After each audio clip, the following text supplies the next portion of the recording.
Hello everyone, welcome back to my channel. दोस्तों, आज अपनी इस वीडियो में मैं आपके लिए लेकर आया हूँ कुछ ज़रूरी चीज़ें, जिसमें मैं आपको बताना चाहता हूँ कि निर्वाचन के पश्चात, चुनाव के पश्चात, मतदान के पश्चात आप मतपत्र लेखा तथा पत्र मुद्रा लेखा कैसे तैयार करेंगे।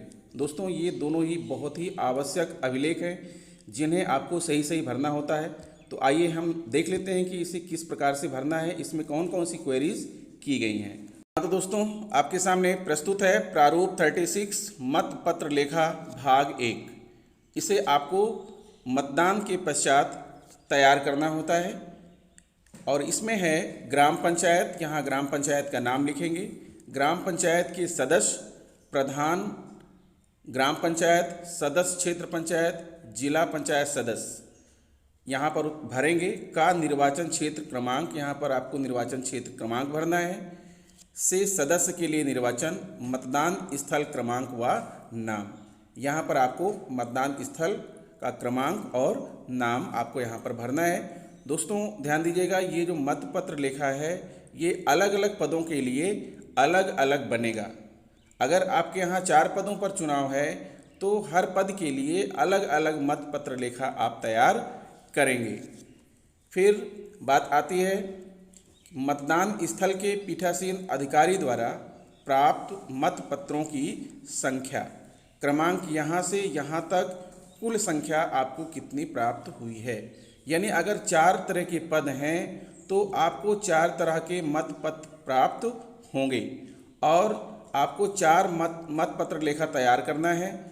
तो आपको क्रमांक यहाँ से लेके क्रमांक यहाँ तक कुल संख्या आपको यहाँ पर डालना है। फिर उपयोग में ना लाए गए मतपत्रों की संख्या, अर्थात जो मतदाताओं को नहीं दिए गए हैं, अर्थात जो आपके पास बचे हुए हैं, इस क्रमांक से इस क्रमांक तक कुल संख्या आप यहाँ पर भरेंगे। फिर उसके बाद तीसरे नंबर पर प्रयोग में लाए गए मतपत्रों की संख्या, कितने मतपत्र आपने प्रयोग में लिया। इसके लिए आप संख्या 1 से संख्या 2 को जब आप माइनस कर देंगे, घटा देंगे, तब यह संख्या आपको प्राप्त हो जाएगी।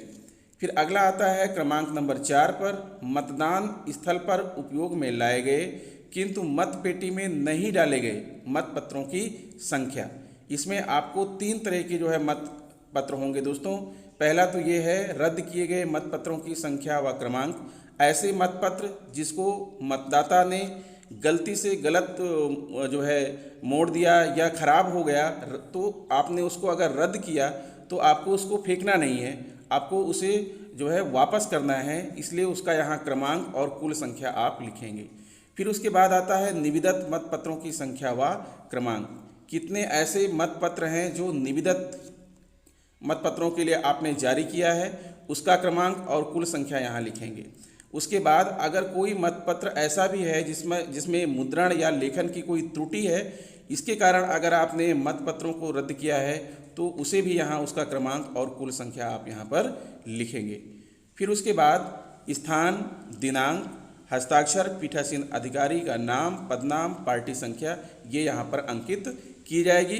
तो दोस्तों इस तरह से आपको जो है मतपत्र लेखा तैयार करना है और ये मतपत्र लेखा आपको अलग अलग पदों के लिए अलग अलग तैयार करना है। इस बात को आप विशेष ध्यान दीजिएगा। आइए आगे बढ़ते हैं और हम आपको बताते हैं कि पत्र मुद्रा लेखा किस प्रकार से तैयार करेंगे। हाँ तो दोस्तों, बताना चाहूँगा, पत्र मुद्रा को ग्रीन पेपर सील कहा जाता है। पत्र मुद्रा लेखा जो आपको ग्रीन पेपर सील मिलेगी, अर्थात मतपेटी को सील करने के लिए आपको ग्रीन पेपर सील दी जाएगी, उसका यहाँ पर जो है आपको उसकी क्वेरी करना है, उसकी काउंटिंग यहाँ पर आपको दिखाना है। ये प्रारूप 38 पर है। पत्र मुद्रा लेखा प्रधान ग्राम पंचायत, सदस्य ग्राम पंचायत, सदस्य क्षेत्र पंचायत, सदस्य जिला पंचायत के निर्वाचन हेतु क्रम संख्या यहाँ पर आप डालेंगे। नंबर 1 पर होगा जारी की गई पत्र मुद्राओं का विवरण, संख्या, क्रमांक। मत पेटियों में प्रयुक्त पत्र मुद्राओं का विवरण, संख्या और क्रमांक। फिर अवशेष पत्र मुद्राओं का विवरण, संख्या और क्रमांक। यानी संख्या का मतलब यह है कि कितनी संख्या में आपकी शेष बची हुई हैं और उनका क्रमांक क्या है। हो सकता है दोस्तों 1 बची हो या 2 बची हो, तो दोनों का क्रमांक हम यहाँ पर डाल देंगे। यानी जितनी आपके पास शेष बची हैं उनका क्रमांक यहाँ पर हम डालेंगे। क्रम संख्या 1, 2, 3 में यदि कोई अंतर हो तो कारण और विवरण। कहने का मतलब ये है कि अगर कोई जो है पत्र मुद्रा जो है अगर गायब हो गई, किसी प्रकार से आपको नहीं प्राप्त हो रही है, तो उसका विवरण भी आपको यहाँ पर दिखाना है कि आखिर आपको मिली थी इतनी, आपने प्रयोग किया इतना, तो शेष बचना चाहिए इतना। लेकिन अगर जो है काउंटिंग में कोई गड़बड़ी है तो आप नीचे आप उसका विवरण दे सकते हैं। फिर उसके बाद दोस्तों यहाँ पर पीठासीन अधिकारी के हस्ताक्षर होंगे, स्थान दिनांक लिखा जाएगा और मतदान केंद्र तथा स्थल का क्रमांक लिखा जाएगा। इस प्रकार से जो है आप जो है पत्र मुद्रा लेखा और मत पत्र लेखा की काउंटिंग करेंगे और ये काउंटिंग आपको करना है मतदान के पश्चात। तो दोस्तों आशा करता हूँ कि मेरा वीडियो आपके लिए सहायक सिद्ध होगा। मिलेंगे आपसे नेक्स्ट वीडियो में। अगर आप मेरे चैनल पर नए हैं तो प्लीज़ चैनल को सब्सक्राइब कर लें, बेल आइकन को प्रेस कर दें और हो सके तो इसे दूसरे मित्रों को शेयर भी कीजिए। धन्यवाद।